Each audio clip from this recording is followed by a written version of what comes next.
In this example, we demonstrate how to calculate values for each element of an array based on the index number. And also we introduce the const keyword for declaring a constant piece of information.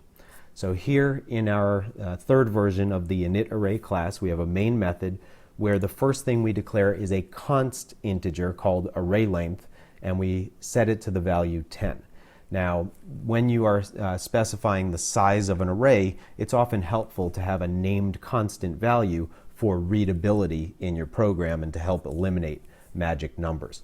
So we created a named constant called array length. We set it to 10, and as you can see here in line 10, we're declaring and initializing an array object of integers that has array length number of elements, so 10 elements in this case, and by default they will all be set to 0 or the equivalent of 0 if it were a non-int type but a simple type, and again for reference types like string and other class types it would be an array of null references by default.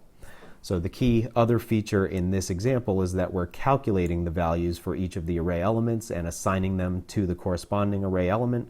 And for this one, we're doing the even integers from 2 through 20. So we have a little calculation based on our counter variable to do that. And as we did in the first two examples, we then display the results in a 2-column format. So if I go ahead and run that program, you can see the even integers from 2 through 20. Now, one other thing about the const keyword, which we showed you here on line 9, when you declare a variable as const, you must initialize that value in its declaration. And one thing to keep in mind in C# is the difference between a value type and a reference type. Your simple types like int are value types. When you declare a constant int or any of the other simple types, you actually have a variable that stores that value inside of it, and because the variable is declared const, that is the value of that variable from the point of declaration until the program terminates. On the other hand, if you declare a reference type variable as const, what you're saying is that reference cannot be modified. It cannot be aimed at a different object in memory.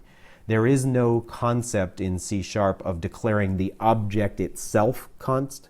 The way you get a constant or so-called immutable object in C# is by defining a class that provides no mechanism for allowing the user of the class to modify objects of the class. So for example, back in lesson 3, we had an account class that had a credit method that was able to modify the account balance by adding a value to the balance.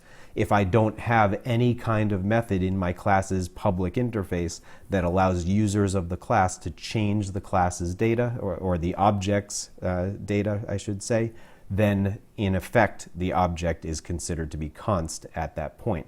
But there is no official concept in C# of an object that is constant that you can declare with the const keyword.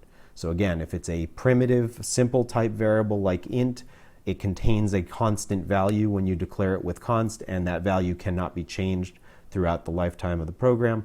And if it is a reference that is declared to be const, then that simply means the reference always is referring to the one object it was initialized with.